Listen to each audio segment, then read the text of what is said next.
What up, YouTube? Yeah, you know who it is.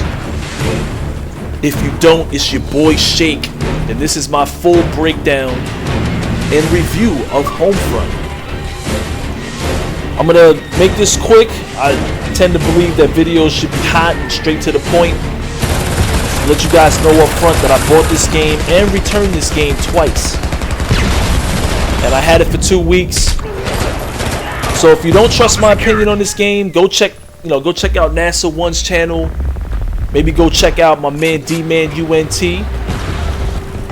Bravo is under attack. It doesn't, in my opinion, take more than 2 weeks to tell if you like something. If you are somebody that's been on the dating circuit, I guarantee you can agree with that statement I just made. I'm gonna go ahead and start off with my likes. The hit detection in this game is phenomenal. Probably the best that I've seen in any shooting game next generation. And that goes to show that they pay attention to their fans, because Chaos put out Frontline's Fuel of War before this, and the hit detection in that game was atrocious. The control responsiveness in this game is absolute. And what that means is if you push a button, it actually works. If you want to drop into the prone position, there's nothing blocking you from that, which in my opinion is more realistic. Call of Duty can block you from going into prone in certain areas, like in the water. When I was in the military, they made us low crawl through the mud and under some barbed wire, so I don't understand why you can't go to prone while you're in water in Call of Duty.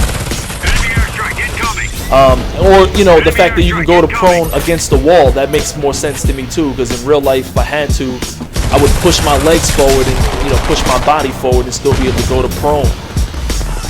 So it feels really good. The controls of this game are absolute. We lost Bravo.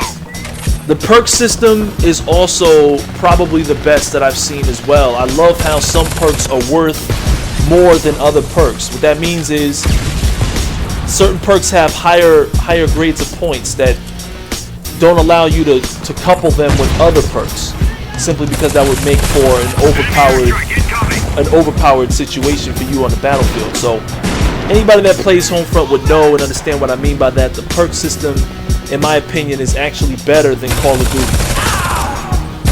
And overall, the replayability is decently robust online.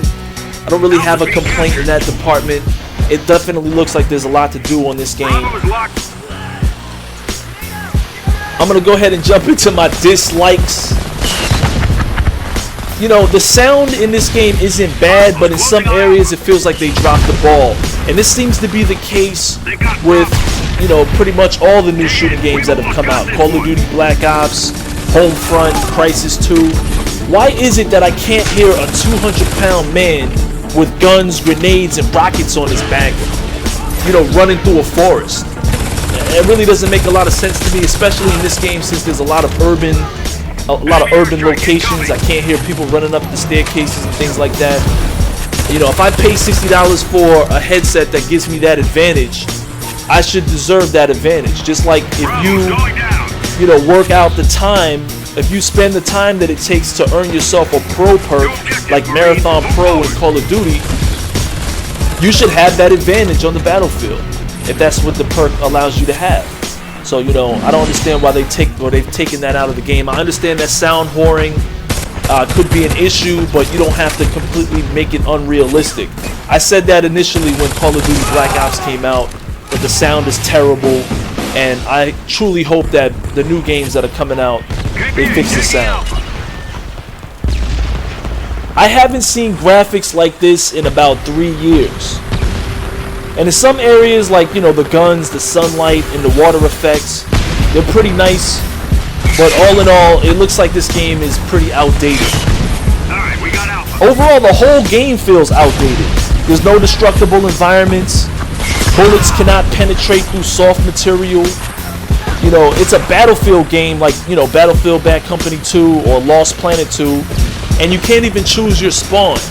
The spawn system is probably the most dreadful part of the whole game. Is that you spawn in at the back of the battle and you have to work your way back into the fight, and sometimes that can be a real pain in the ass. And I understand some of you guys that are veterans at the game will tell me, well, you can spawn in with a vehicle. Locked down. I actually have a problem with that too. And, you know, all you guys know that the game is, in some way, a little much when it comes to vehicle whoring. I prefer the Battlefield Bad Company style where the vehicles just spawn in at a certain time, and you have the option as a defending player or an opponent to sabotage those people's vehicles. In this game, the kill streaks, it makes sense because all the vehicles are like kill streaks. You know, and like in most Call of Duty games, you pretty much have to use, you know, some kind of a vehicle as a kill streak. But in this game, you actually have to man your vehicle, so that actually is a good thing. But it's a bad thing also because there are no buzz kills, so everyone gets a kill streak. Pretty much everybody gets a tank or some kind of a Jeep that can run a bunch of people over and bust off a lot of guns. It all comes down to, you know, what I call staying power. You know, the point is when Gears of War 3, Modern Warfare 3, Battlefield 3 come out, where will Homefront be? It'll be a shit stain in the drawers of time, and no one will remember playing Homefront. So it's your boy Shake. I'm bringing it to you live and real.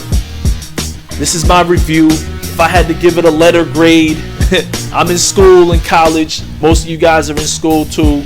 We all understand letter grades. I give this game a huge C+.